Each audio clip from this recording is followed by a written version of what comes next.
अस्सलाम वालेकुम। मेरा नाम डॉक्टर समार हसन है और मैं बच्चों की डॉक्टर हूँ, चाइल्ड स्पेशलिस्ट।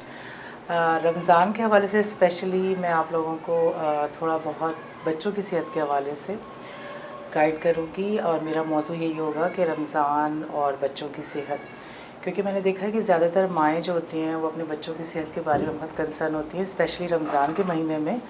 वो बच्चे जो स्कूल गोइंग होते हैं और जो स्पेशली रोज़ा रख के स्कूल जा रहे होते हैं, तो उस वक्त माओं के बड़े कंसर्न होते हैं कि बच्चों को किस तरह से मैनेज करें, क्या इनका सहर इफ्तार का शेड्यूल होना चाहिए, क्या इनका स्लीप साइकिल होना चाहिए, क्या मेरा बच्चा रोज़ा रख के पढ़ पाएगा, ऐसा तो नहीं है कि स्कूलिंग या परफॉर्मेंस ख़राब होगी या कोई और प्रॉब्लम्स इसके साथ आएंगे। तो इस हवाले से मैं आपको गाइड करना चाहती हूँ कि देखिए, जैसा मैंने हमारा जो मज़हब इस्लाम है वो बेसिकली एक दीन फ़ितरत है। यानी हमारे मज़हब में कोई भी चीज़ फ़ितरत के अगेंस्ट जाकर कुछ भी नहीं कर सकते।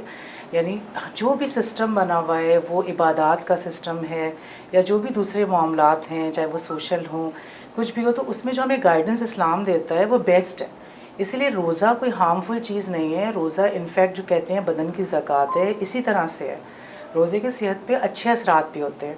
बहुत सारी बीमारियां, बहुत सारी चीज़ें, जैसे कि आजकल आपने सुना होगा वर्ड इंटरमिटेंट फास्टिंग, कि बहुत दुनिया जो है रिसर्च कर रही है और इस चीज़ पे सारे लोगों का अब बिलीव होता जा रहा है, इनफैक्ट डॉक्टर कम्युनिटी का स्पेशली, कि ये जो इंटरमिटेंट फास्टिंग या जो फास्टिंग होती है ये जिस्म के लिए ज़रूरी होती है और ये बहुत सारे पॉजिटिव असरात जिस्म पे इसके पड़ते हैं। इसी तरह अगर हम बच्चों की जिस्मानी सेहत के हवाले से बात करें तो रमज़ान में ऐसा कोई इतना बड़ा इशू नहीं होता अगर आप लोग इसको अच्छी तरह से मैनेज कर लें। जैसे कि अगर हम सहर की बात करें सबसे पहले, तो सहर में आप अपने बच्चों को कोशिश करें कि थोड़ा सादा खाना दें। यानी अमूमन माओं का थोड़ा सा कॉन्सेप्ट होता है ना जहन में कि सहरी है तो मैं बच्चे को बहुत अच्छे से खिला दूँ, ज़्यादा अमाउंट में दे दूँ, या उसकी पसंद का कुछ फ्राइड दूँ, या फिर उसको बहुत ज़्यादा पानी पिला दूँ, या जूसेस बहुत ज़्यादा। कुछ माओं के ख्याल होता है कि जूसेस एक बहुत ही हेल्दी चीज़ है और बच्चों को ज़्यादा से ज़्यादा जूसेस पिला दिया जाए। तो इस सिलसिले में मैं थोड़ा सा आपको गाइड ये करना चाहूँगी कि देखिए, रमज़ान में सहरी के वक्त स्पेशली आप कोशिश करें बच्चों को डाइट ऐसी दे जो उनके मैदे पे बोझ ना बने। यानी उसमें कैलोरी का अमाउंट तो गुड हो, लेकिन उसमें बहुत ज़्यादा फ्राइड और बहुत ज़्यादा शुगरी ना हो।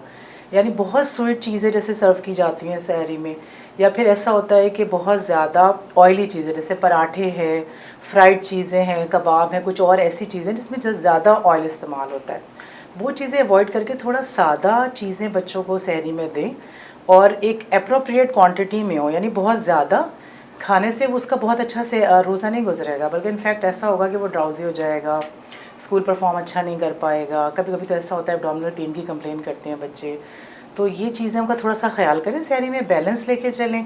आप फ्रूट भी दे सकते हैं, मिल्क भी दे सकते हैं, एग भी दे सकते हैं, दही बहुत अच्छा है, चाहे तो उसे खजूर दे दें। नाश्ता किसी किस्म का जो वो करता है वही आप उसे सहरी में सर्व कर दें। सीरियल्स हैं, जो भी है उसकी पसंदीदा खुराक उसे दी जा सकती है।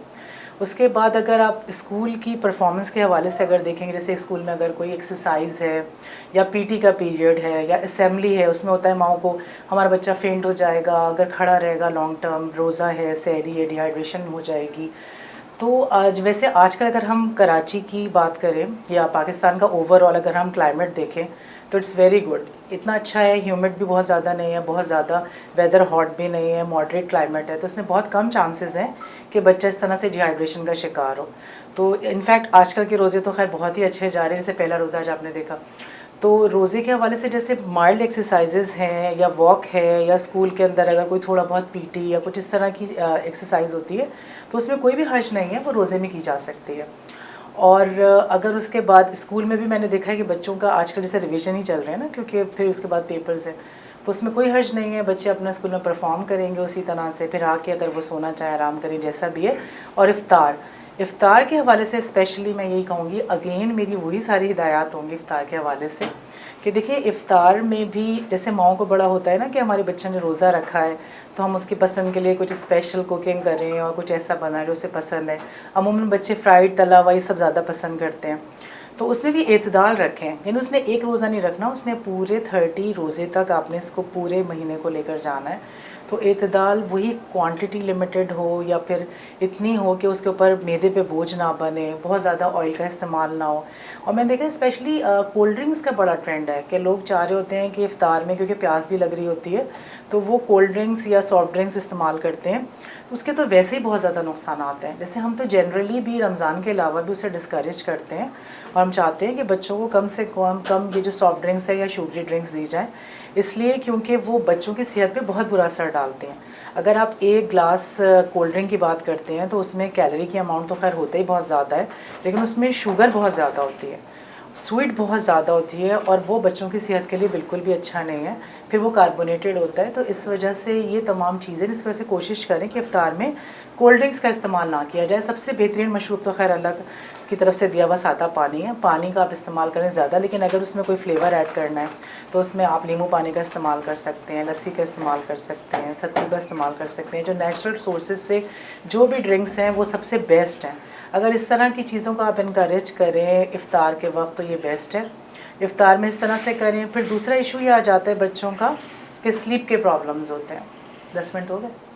नहीं चलिए, 8 मिनट अच्छा अच्छा अच्छा। दूसरी अगर हम बात करें तो बच्चों की सबसे बड़ा कंसर्न ये भी होता है पेरेंट्स को कि स्लीप डिस्टर्बेंस हो रही है।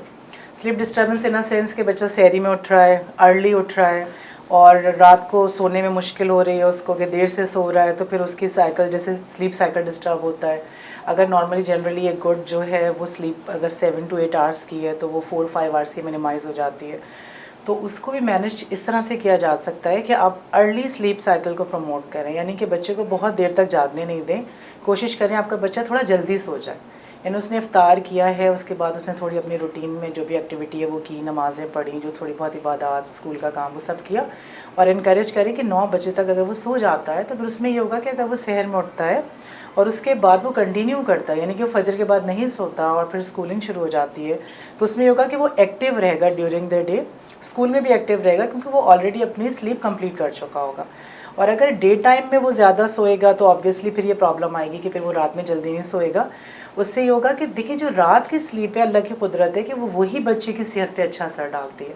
जैसे जो बच्चे दिन में सो जाते हैं, नैप लेते हैं लंबी, और फिर रात में वो देर तक जागते हैं, तो उससे उनका अल्लाह मैंने जो साइकिल बनाया स्लीप का, सर्केडियन रिदम हम इसे कहते हैं अपनी ज़बान में, ये बड़ा इंपॉर्टेंट है कि इसमें नाइट की स्लीप ली जाए। रात में ये होता है कि रात में स्पेशली जो हार्मोन्स का साइकिल होता है, ग्रोथ हार्मोन है, थायराइड हार्मोन है, अदर हार्मोन्स हैं, तो वो सब इस तरह से रेगुलेट होते हैं कि नाइट स्लीप जो होती है वो इम्पैक्टफुल होती है हेल्थ के ऊपर। और अगर डे टाइम में आप जितना भी सो जाएं और अगर अब रात में नहीं सो रहे हैं तो फिर अल्लाह की कुदरत है कि वो अच्छी नशोनुमा और वो अचीवमेंट जो हेल्थ की होती है वो नहीं हो पाती है अगर डे टाइम की स्लीप को प्रमोट किया जाए और नाइट टाइम में बच्चा अगर देर तक जाग रहा है। तो स्लीप को इस तरह मैनेज किया जा सकता है रमज़ान में। इसमें भी कोई इतना बड़ा इशू नहीं होगा। शुरू में ज़ाहिर सी बातें मुश्किलात आएंगी, आपको प्रॉब्लम होगी, बच्चे की तरफ से भी रेजिस्टेंस आती हैं, लेकिन अगर आहिस्ता आहिस्ता करके आप अगर तमाम चीज़ें मैनेज करेंगे तो इंशाअल्लाह ताला आप लोगों के रमज़ान बहुत अच्छे से गुजर जाएंगे। सहर, इफ्तार, स्लीप के इशूज़, ये तमाम वो चीज़ें जो बेसिक छोटी छोटी सी चीज़ें हैं, लेकिन अगर इस तरह से इम्प्लीमेंट किया जाएगा तो बच्चे की सेहत अच्छी रहेगी और रमज़ान के तमाम रोज़े भी वो अच्छे से मुकम्मल करेगा।